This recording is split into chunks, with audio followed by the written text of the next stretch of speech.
Hey guys, how are you today? Good? Bad? Good. Good. You guys enjoying the conference? Yes. Yes? I only hear like a few people. The others are not enjoying, or what's going on? That conference sucks. All right. My name is Vlad. I'm the CEO and co-founder of Kartashov. We are a venture-funded startup out of North America. We're based in Washington, D.C. We were founded in 2015. We went through one of the top accelerators in New York, and we're VC funded by ERA and AU Venture Fund. So my talk today is about designing smart contracts for a future in-game economy, because as you guys know, you have to build smart contracts now, but you don't know how the game is going to evolve later. So we are the company behind, can you still hear me? Yeah, we're the company behind War Riders, which is the first MMO game of mining cryptocurrency and blowing up cars. So today I'm going to introduce you to our game, show you our cinematic game trailer. Then I'll talk about building our experience, designing smart contracts for our game, and what was our thinking process, and give you some tips on that. And then at the end I'll show you the pre-alpha gameplay trailer that we recently released to get you excited about our game, hopefully. Before I show you the trailer, this is our team. Briefly, it's boring stuff, no one cares. All right, so without any further ado, War Riders. Our world was green and beautiful, and now it's just sand and salt. In this chaos, humanity has been pushed to near extinction and struggling to survive.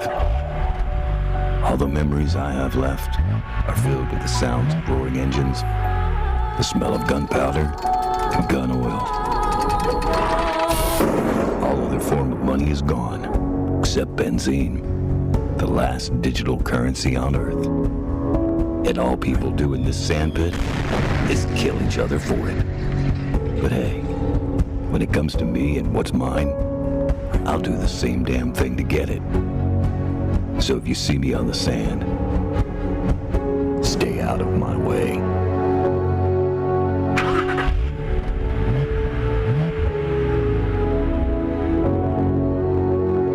All right, that's our game. So help me understand how much you guys know about blockchain gaming. Raise your hand if you know what is the Ethereum smart contract. Oh, a lot of people. Multi-signature wallet. All right, fewer people. Non-fungible tokens. All right, if people actually don't know what it is, but cool. 545 times 22. Just kidding. All right. Checking if you're asleep or not. All right. So while the secondary market turnover for gaming skins is going well above $50 billion, which means that this is basically the second-hand items exchanging hands, the volume for the entire year. Popular games like Fortnite are reportedly generating to the $3 billion in revenue in 2018, which is massive. But who here knows, or take a guess, what is the percentage of players who spent at least some money on in-game Fortnite purchases? So whoever's going to guess right is going to get the War Riders t-shirt, just the one that I'm wearing now. 2%? 6? Huh? 5%. 85%. What? 3%. 6? Any more guesses? All right, so it's actually 68.8%, which is massive. You get the shirt?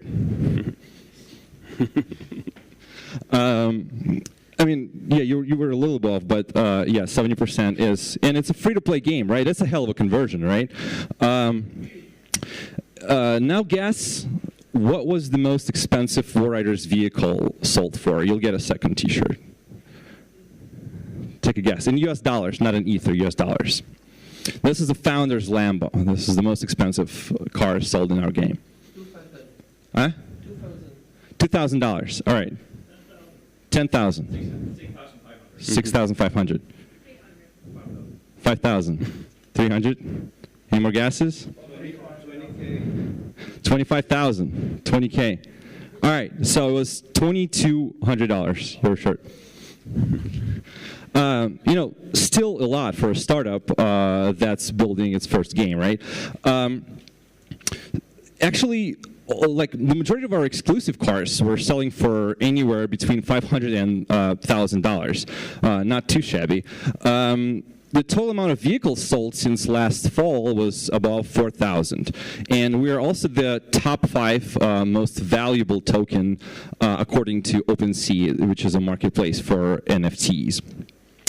So, now you guys understand how important it is to design your smart contracts correctly, because if you mess it up, these numbers will never happen. People will never trust you, and if you mess up your smart contracts, you may never even run any sales. So, what should you do if you want to build a game that utilizes blockchain for asset ownership?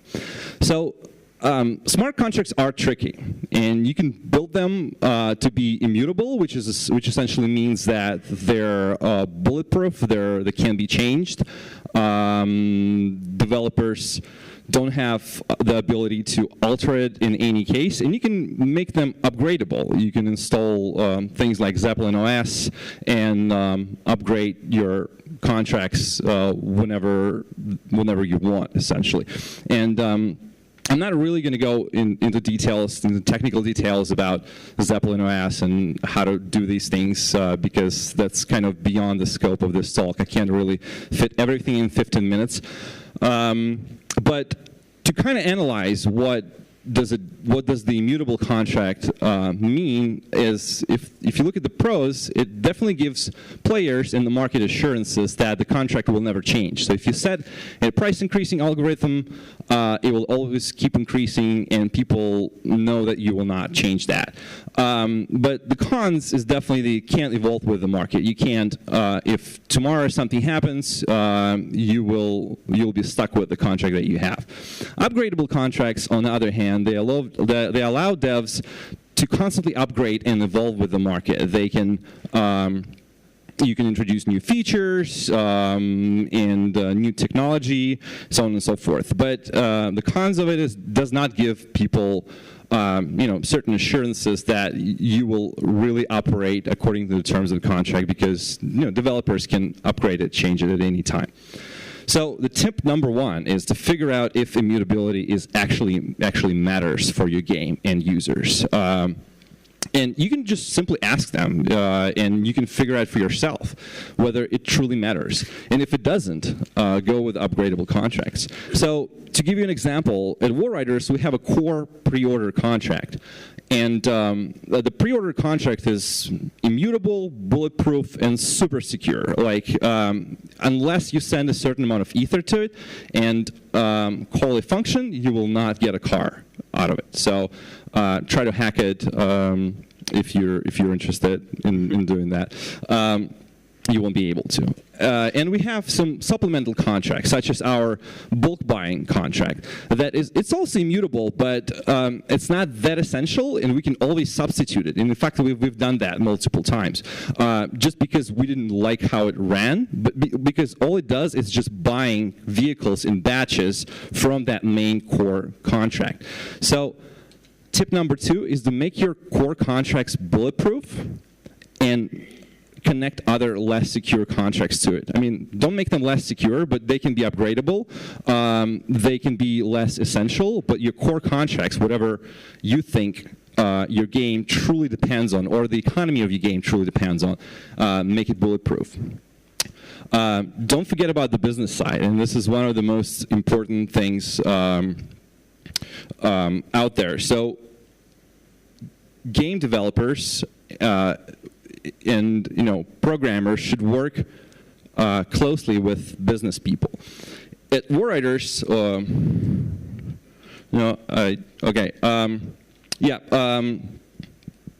this is going to come a little later. But first of all, so figure out your target audience, who they are, what they like, whether they, what kind of games they like playing, how much money are they willing to spend for your product, and you can, directly ask them, what do they think the price point of that particular vehicle is, and some of them will not tell you. Some of them will tell you, stupid numbers, but some of them will tell you correct numbers. And usually, if you run the statistics, you will see the correct number in the mean. And this is what we've done at WarWriters. And then calculate your profit margins. This is another important thing. If you're building a lot of NFTs, and actually the market unit economics matter here. It matters for you how much it's going to cost you to produce a certain item, to pay a 3D person to create it, or pay an artist to create it, and make sure your economics actually work.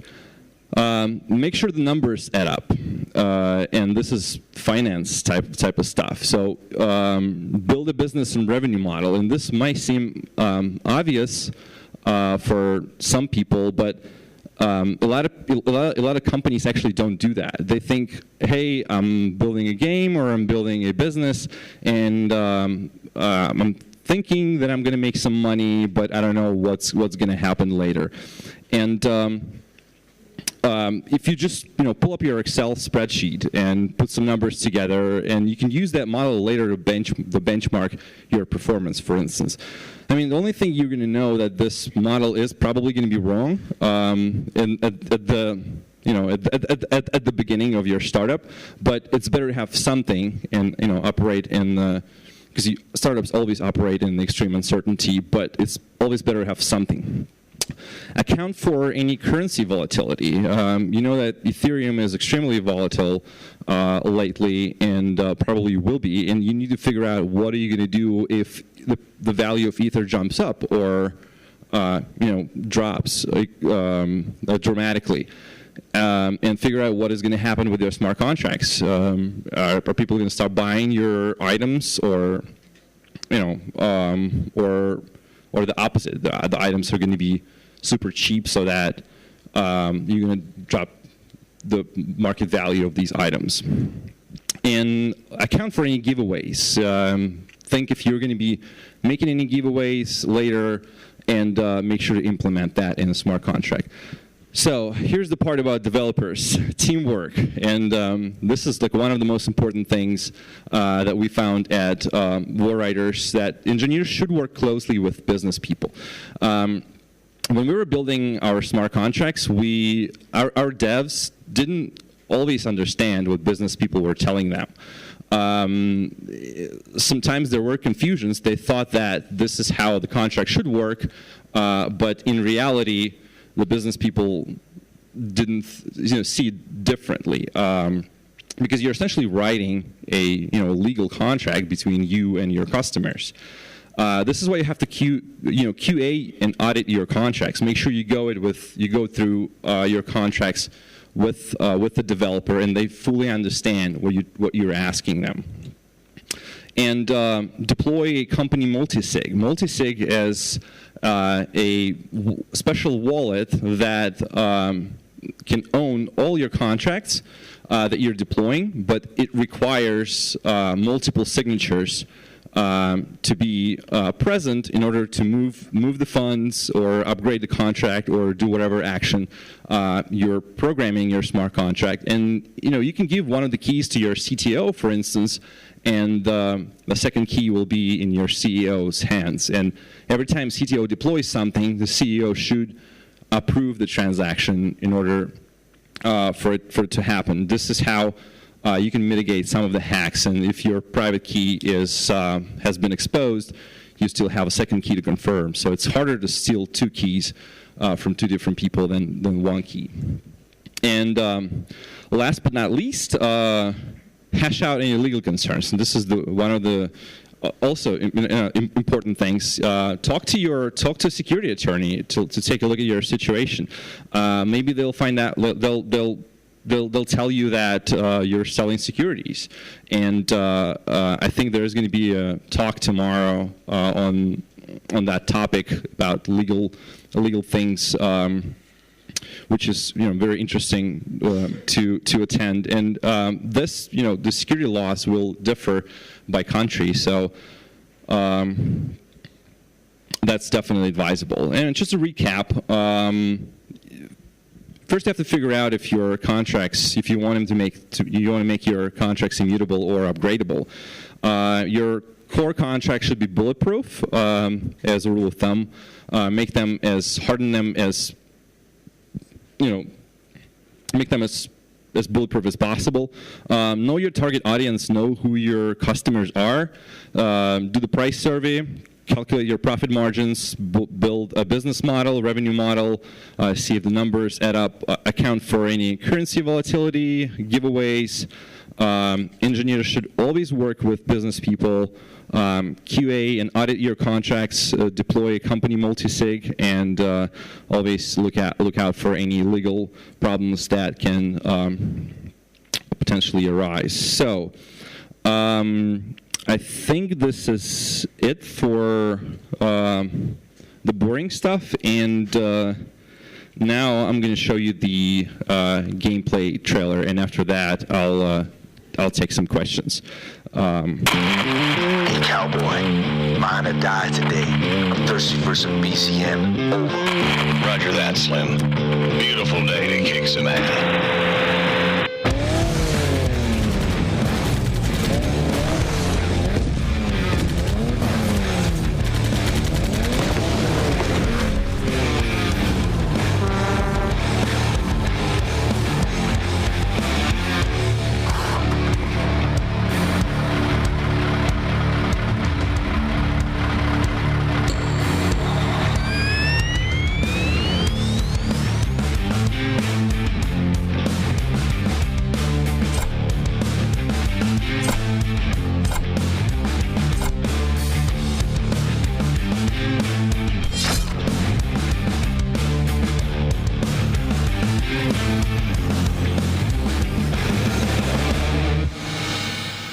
So keep in mind that it's pre-alpha.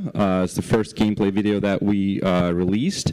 So we're still pre-selling vehicles. If you want to get your ride, you can go to warriders.com and click pre-order cars.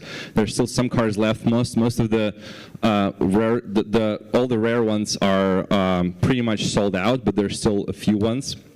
And also, if you guys mention us in your tweet, just tweet like whatever, hey, I saw cool game at Warriders at the Blockchain Gamer Connects conference today. We will pick one winner and we will send them a simple starter bundle, which is 2 SUVs and 2 war trucks. So just pull up your Twitter and just do at Warriders, and we'll pick one of you. And if you want to email me any follow-up questions, here's my email, vlad@cartify.com. Feel free to email me at any time. Yeah, I'll take your questions.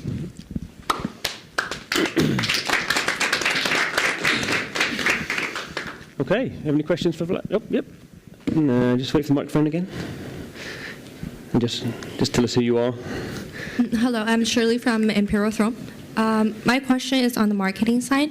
Since you had a great pre-sale, I was wondering, how did you get your initial users? Yeah, that's an interesting question. So at Warriders, we never paid for any advertising, and we never paid for any sponsored article or anything like that. It's kind of our policy because blockchain is there's a lot of scam, right? And there were a lot of like YouTube videos that are essentially just shilling stuff. And we said, no, we don't want that. We want only free press. And we are, even though we're not going to be getting, huge volumes, and but we're going to be honest, and we're going to build the user base that we actually want and we can attract.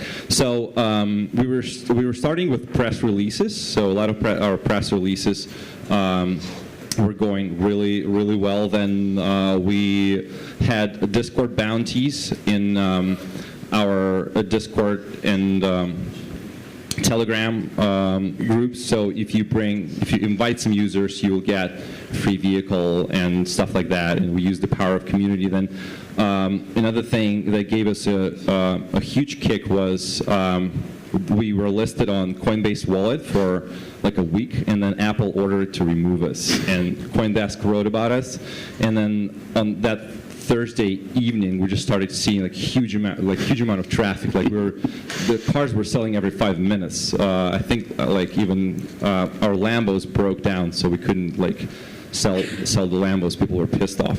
But this is how it happened. But we never touched any traditional marketing channels yet. But I'm pretty sure there's potential there as well. Cool, thank you. Anyone else? No? Good. Just timeline-wise, what are you looking at in terms of anything open for people to play? Do you have anything in mind? So we're expecting an alpha version this winter/spring. So closer to end of February, beginning of spring. There will be something playable, hopefully. And the vehicle customization is going to be available next week, so you can already get your rides and customize it, change your color, put your logo on it, and stuff like that. Cool. Good. Thank you very much, Vlad. Thanks.